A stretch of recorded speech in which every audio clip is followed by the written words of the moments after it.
Нашите корни от България. Да. А ние са българи. А това нашето село, няма отдуване, няма нищо, никакви лузи няма. Какво има отдуване? Какво ми българи? Но довадя някой, дето са жени, уже младеж, довадят, да кажем, От друго село. учи дъръкът там. То уже смес. Са уже излягаме в Да. смес. Так имаме улица, Вижнарска улица, дето най-напред са заселили. Да. Дето баба. Да, Баба, дето от наша страна е тята улица. Тя къде е? В кой край на Тя тук е, прямо Ленина. Като идете от Амия, от центъра, като и на тъй нагоре. Там са били първите къщи. Да. Беженци, като Вижнарска. Слягайте от школата, от дирето и прямо на асфальт. Си разказваше бабачка, като тия тая на улица, дето сел съвета, Али с подирето. там било също гора си било. И сега тия уже засели, а тук го поимаха у нас. Уже децената правят болнища, какво? Ама на баба помня, като си байката и на дядо. Дядо такова тога ще му е на Оркозум. Как? На Оркозум, така, е широки. Широки и вътре мужът е на връбс. Сега нагледам молодежи, имате такави режими. Връща се, нали? Сега молодежи, когато той пек, купил гаши и ги връзал се на връбс. А той пояс имаше ли? Носеше ли пояс? Пояс нося. И аз имах той, даже го дадах на внуката уже, да достъпават си такова. Имаш пояс. Но то някои години, като са жени на младия Ждоря, уже иди сватбата и же излява. Трябва да дарим това. Жениха трябва да му дарим. Дава пояси. На жениха обязателно има пояс. И стакан пояс. Аз даже го имах, се го давах. Ето го давах, взел да отиде червен пояс да бъде. Червен пояс. И шапките ми Ти шапката от нас Шапката, да. Шапката има ga, кстати, още. Да ви гадам се. Аз гато възпитувах, Пък тъй като ние станаем, уже тия младежа, тия не носят тъй да имат пояс и да отиват на урока с пояс, то уже беше няма друго уже. Ходим, играем и мъчкало, нямаше такова. А дядо и баба, като имаше това. А вашата сватба, вие как се запознахте така с вашия мъж, с вашия стопанин? Как се оженихте? На седянката. Дойде на хората. Значи той дошъл на седянката. Ама как се е разбрало тъй, че ви харесва или че вие го харесвате въобще? Аз харесвам разсъдение. Някоя песен тъй пееше ли се примерно от другите? Моята майка не ме даваше, че много са там ора. 10-12 човека трябва да готвиш на уния ора. Или булката готви уже там, няма да изляват по-голяма. Пък моята баба, мама не ме дава. Пък моята баба, вода просто, седим на седянката и баба казва, тия не ме дават, така аз го искам. Защо не спомня, аз го искам. Аз като искам и ще рана луго, да ти кажа. И ще готва луго. И ще охаждам, и ще командо по луго. Разбрали?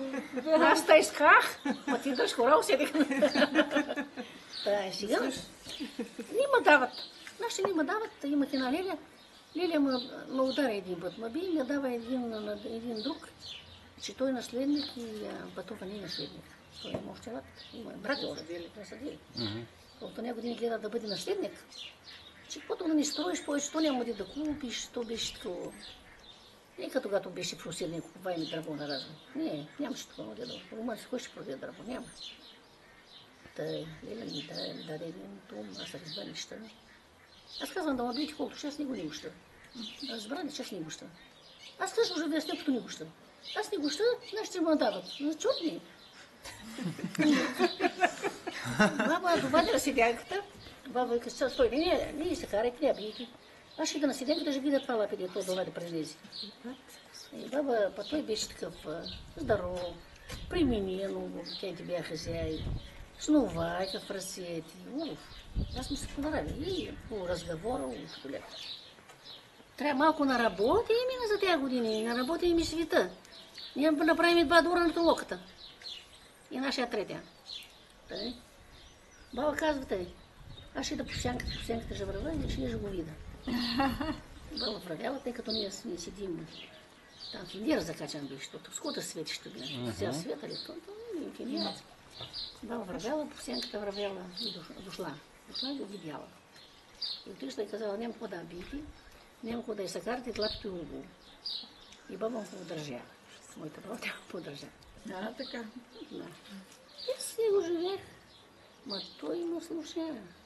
Каквото да кажем, го правим. Кой е час до работа? Той е на работа също време. Мъжът, той е на работа, когато дойде жената, ако няма да му каже нищо, нищо няма да направи. Той му е дали да се наспи да. Нет.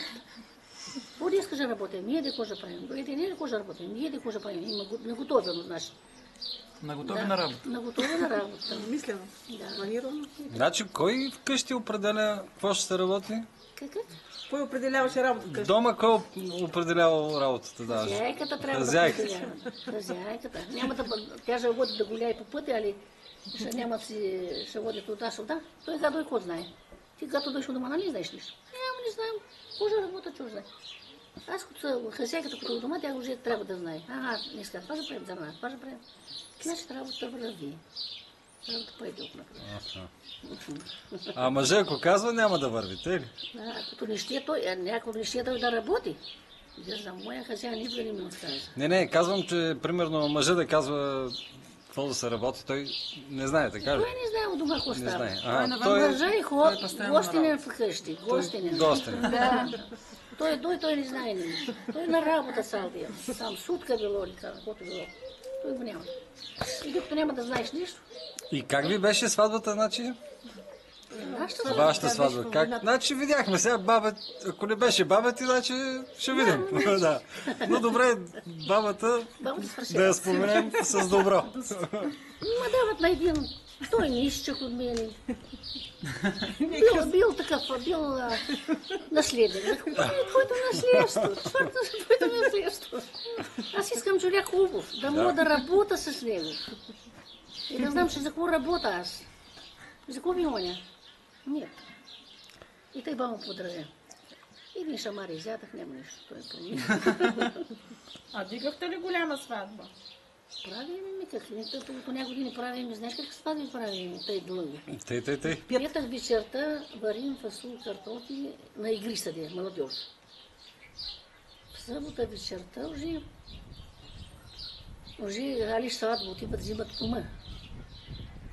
В неделя уже али се взимат и булката. Значи 3 дни беше сватбано.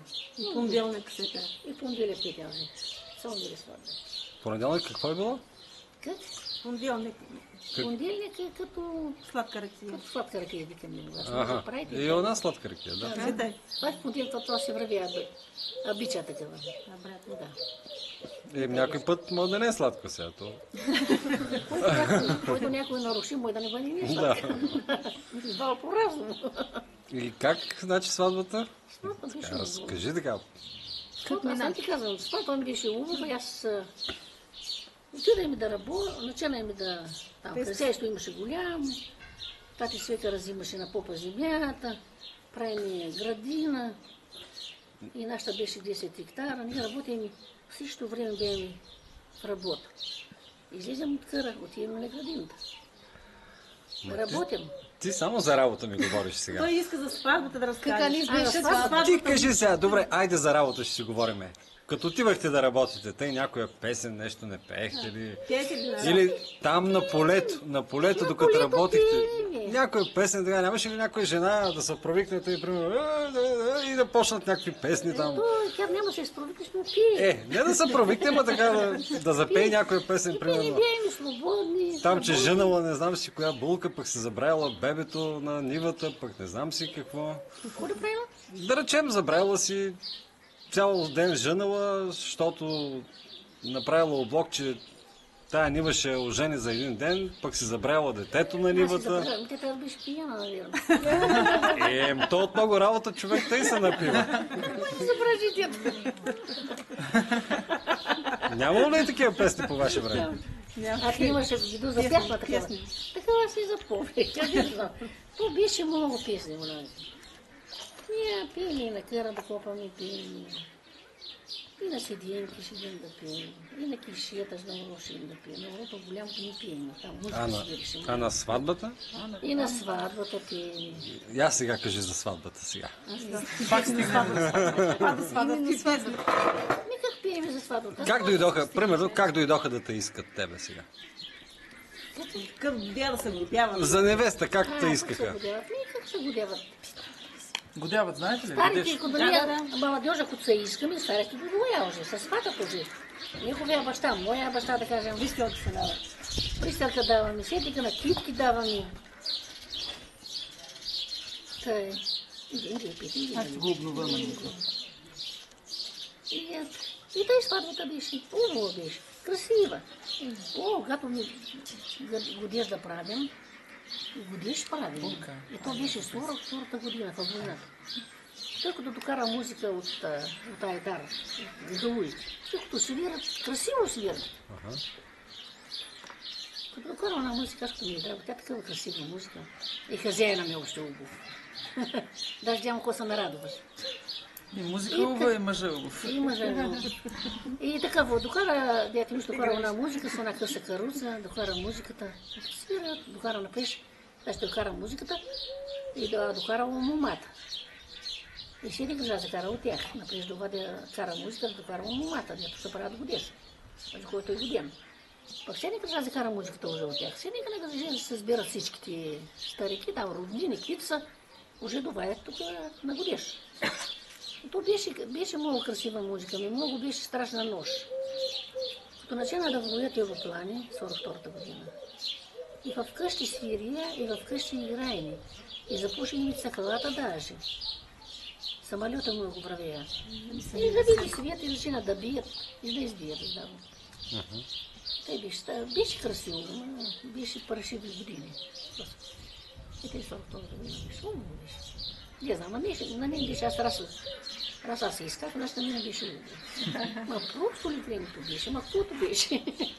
Време като време. Младостта хубаво беше. Да. И тъй. И тъй сме. Знаеш, чиста си са неделя. Цвирката дрънка ти накара ме изпращаш. Наведах се кога слънце изгрява. Изправих се кога слънце зайдва. Зададе се Ермирлия Гидия. Това е бригадера. Ермирлия Гидия се зададе. И ни ме пита, гладен ли си, жаден ли си? Ти си гладна ли, жадна ли? Али колко днеска на жени? Ме пита, колко днеска на жени? Понял? Па тя пясти, тия бяха записани, от рано тя пясти, то примеше, как тя времена ще водят, как ще бъде то. Ние пясна, ние ga пеем и тай. Ма ние не знаем и това времена, че гато стана колхоза. Гато са и вие бригадиери разни, като вчера да нагонат на къра, да водим.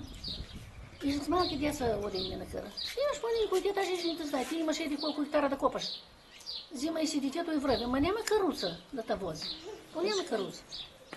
Взимай го на ръце и там му взимаш една дрежка да го загърнеш, 2-3 палки да му туриш. И все. Вот так. Като жена, като работиш, къде го оставяш детето? А там го оставиш под това накрити капканчета, и го оставиш и отиваш, копаш този хектар.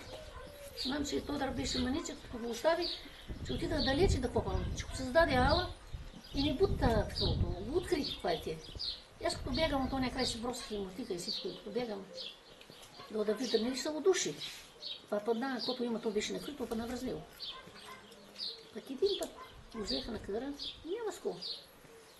Копам, като се зададе угъл, сразу му тъй, се зададе, аз дори стигна до детето. То уже такова, начин да вали, ма тъй силен дъжд. И аз всички избяга, имаше ток направен, всички избяга по тока. И аз останах с детето в полето. И така силен дъжд, и то ми взима дрейт. Ми взима на тието парзали. Аз го натисна, го натлачи, не ми боли. Аз пак натисна другия парзал, го натлачи. И той сита там, аз го крия детето, аз да го скрия, дали се дави то. Така детето не ми да му бали, като ми има. Ще е сейна. А тъй беше страшно. И никой не те пита, и взимаш детето, си никъде си довадиш у дома. Какво си оставиш детето на кър? Няма. Трудно беше. Седиха на втората, уже уносиха моята майка. Мария първата. В говоря, че шиитски, български. Ага. И ние, като това село са сели, такъв говор. И говорим тъй, като уния българи, нашите предки, дойдея тук. Чудесно. Да, и няма никакви изменения.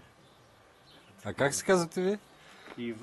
Иван Янакиев. Иван Афанасьевич, Танасович. Иван Танасов Янакиев. Коя година сте роден? 41-та. Първата. 41-та. Майка и баща? Българи. Тия умря, има. Ама са българи, да? Все българи. Но това село има 4 националности. Много бяха българи, сенки, гагаузии и молдавани. 3 националности. Ага. Като дойде от България переселенци, там под общим названием българи. Пата има и гагаузии.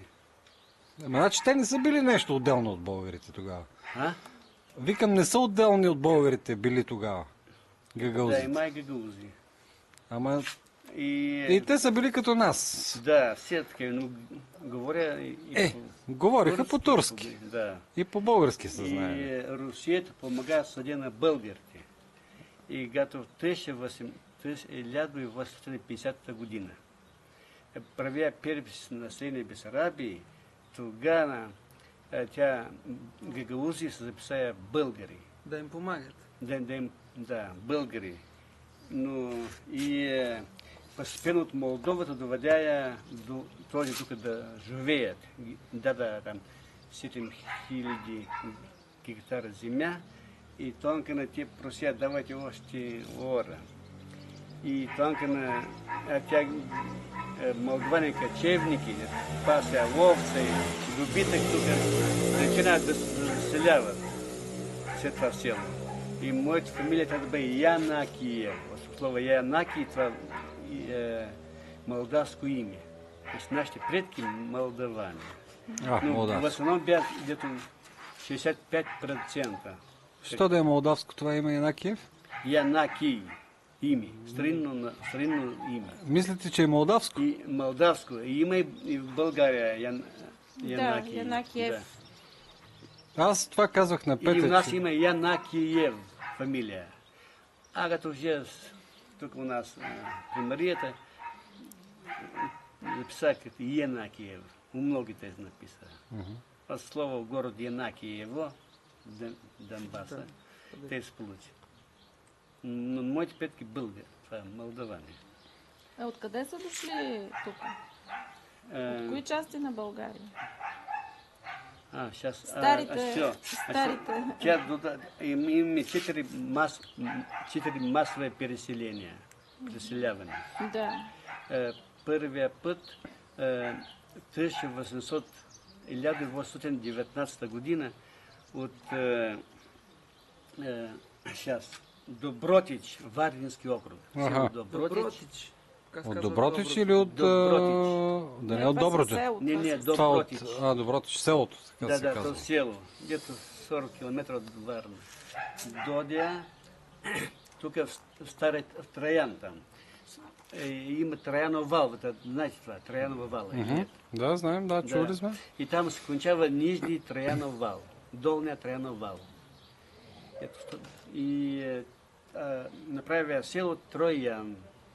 И через 10 години, в 1827-та, там беше суша и трябва нарана добитка. И тидат насам, нагоре, нашата страна, да спасят добитка. И доя до една там вода, земя. И там раньше татари живея. Турците праща в глубин, къде народа татарите, па сами сре под Дуная. Да. И предния удар татарите получива, като има 10 руски турецки войни. Да. 1806-1812. Да, там разно. И това се назвава, що не село ми като поселение, Кайдабула. На старша беше татурок Кайдабула. Фамилия, Кайдабула. И ти там намеря къмъж трева и направя сено. изготовя добитка и направя землянки и приземува. И селек видяш тук по-хубаво и просият царицата Екатерина II да им всичко тук да живеят. И дойде един чиновник, начина това място да обследва и ви казва, вие къде може да се строите? До тази речка, това деревето. И се называва Большой Котлабуг. Това речка. И те съгласили, и това беше от Трояна, долния Троян, от Добротич. Сейчас 60 семейства, семьи,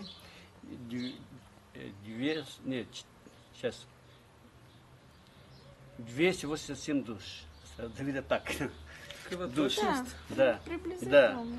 И това беше, и те начали строят. Пролетта 1929 година.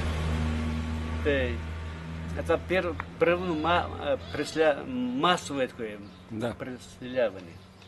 Так. И след това селото на Троян. А дальше в июни месец дойде още по-голямо второ преселяване. От сейчас Средец. От Средец? От Средец. Раньше беше Карабунар. Черный Бунар извор. Бунар кладенец. Да. Так. А потом Грудово. И сейчас пак Средец. Значи Ямболско. От Ямбол. Бургаски. Това е Ямболско. Бургаски. Ямболско? То Средец, та река Средец. Знам. И там 40 километра до Бургас. Там Ямболските там друго беше. Той е между Бургас и Ямбол. А може да би, да, Ямбол по-горе. Да. Но Бургаска област. Так, това ще 89 семейств, 455 душ. Това второ масо това впечатление. Тук И до третия, в июни тя стройка правят и къщи, и тя то доде се установи, и той ще направят стройка. И когда се конча Крымская война, и турците победия, и тогава от Силистинский край, дойде где-то 13 000, колкото 13 000. Да, 13 000. Да, в разни места, но в Трояна до 202 души. Колко семьи, от какви села, това не знам. Все написано в тях книжки, 200. Коя книжка? В Трояна се основия, аз сега ви кажа. В Трояна се основия 202 души. И това трето переселение, и четвърто е молдаване постепенно. И 1932 година, и там Троян, и тук Троян, и това попечителски комитет реши у нас село да бъде Новый Троян. Это старый Троян, като по-рано съзнава, пак то Новый Троян. Через 3 години стана Новый и Старый Троян. И има книги, където казано, че ние сме от Орлов дол, Ямболски округ. Но то неверно. Аз това го изследвах там. Да. Неверно, защото ми докара, когато имаше един учител, Николай Иванович, с неговата булка, отидя в това село и докара история этого села. Я начал да го изучавам, тя дошли гораздо по-късно, чем у ня, чем в нас село. И те самом деле дошли и организовали в нас село, где-то Старый Троян, село, поселение, преселяване. И там как раз 9 старички. Да, ама те като там се остана, да. Но тя, там